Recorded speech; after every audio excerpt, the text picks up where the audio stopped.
Happy Monday. Happy Monday, guys. How y'all doing? I don't know how y'all doing. There's a lot going on out here.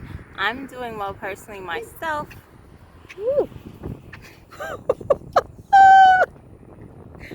How are you? Do we keep going? Okay. I think we keep going.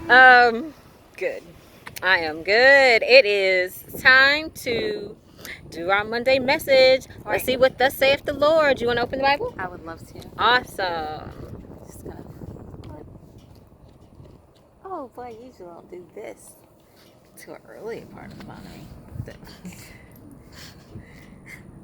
Let me get my words together. Deuteronomy. Okay. Can you just put your finger somewhere Sure. on it, and then we Yeah. can pick a verse? Okay. Don't look at it. I can't. Oh wait, what's your finger on right now? I don't Hold on, know. don't move. I'm not gonna move. Okay, we're gonna stand on 5 and 3. Deuteronomy 5 and 3. All right. Well, that's where your thumb is at. You see that? Okay.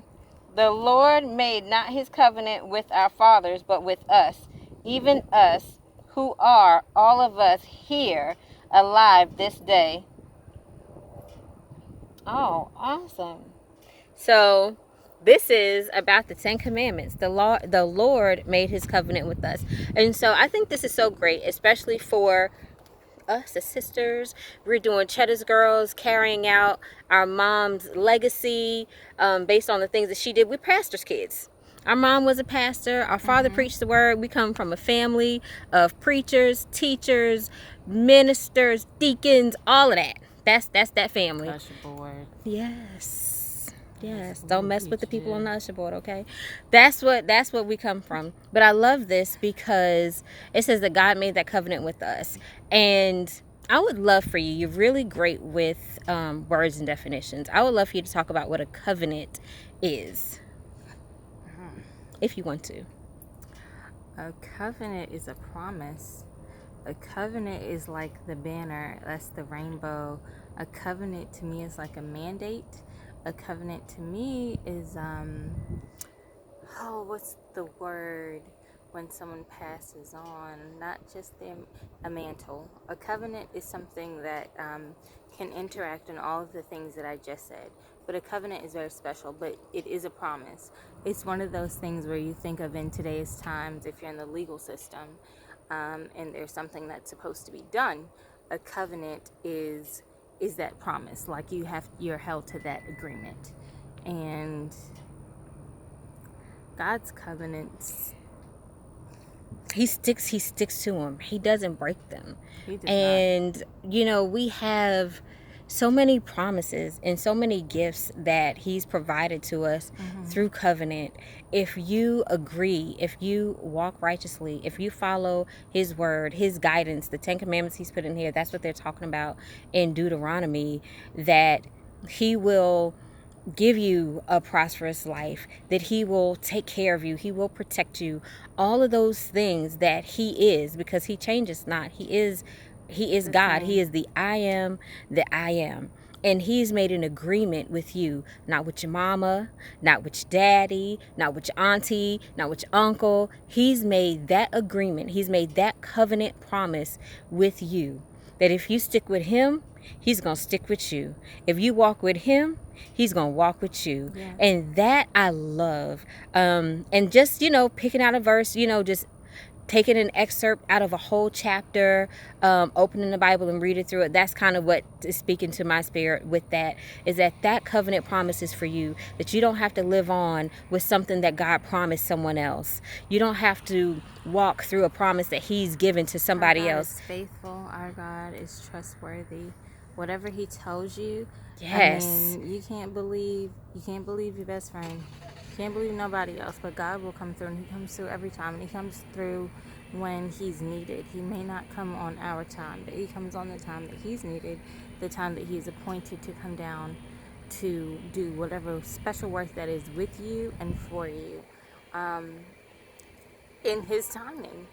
Sorry to cut you off. But No. You're fine. You're fine. You can keep going. If you want to. Covenant, I mean, that's like the promise that never ends. That's like the one thing that if there is nothing else, I can count on that. Yes. There's nothing else I can count on it. I mean, that's like when you think of people saying that their word is their bond. God does not break his covenant promises. God does not break his promises. God does not break his agreements to us. Right.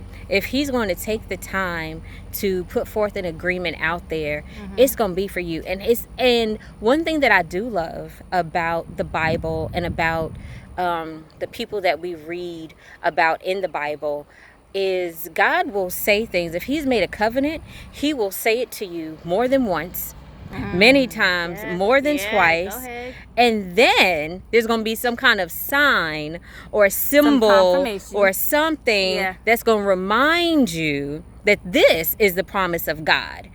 But it's two parts. He got his part and you have yours. And so there's always something. And I really love, I've been reading about Solomon lately, and just the covenant and the promise that God made with him.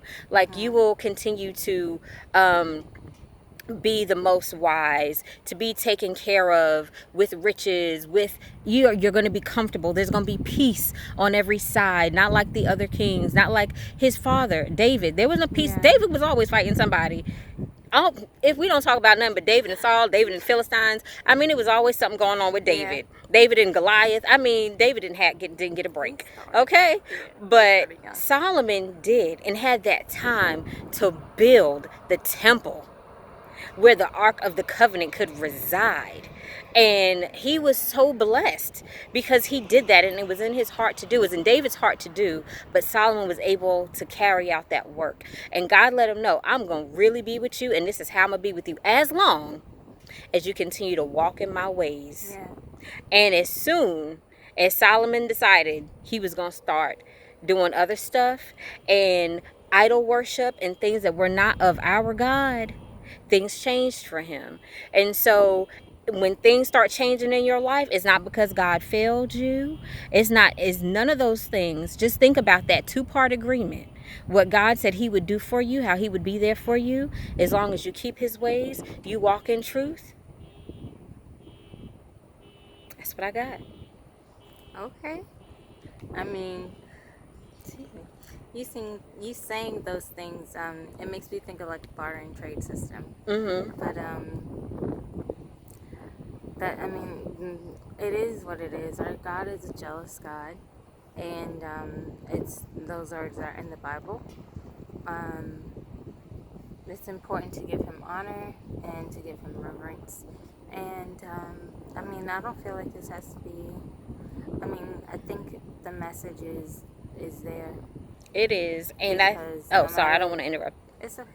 Like, no matter the translation or who you hear it from or how you hear it from, God always makes sure that that his message is heard, known, and seen. Something that our grandmother always used to tell me when I was a little girl, because I used to worry about people. I worry about a lot. You still do? I don't be anxious all the time, but I do worry about people. I'm not gonna lie. I worry about people, and I just want everybody to be okay. And when I was a little girl, she used to tell us certain stories, bedtime stories. Yes. But whenever she would tell some of those stories, I always had a question about what happens to them. Like, how do they know about God?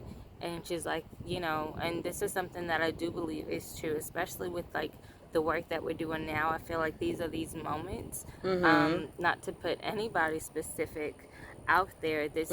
A lot of these things are anonymous, and we will not do that. But people who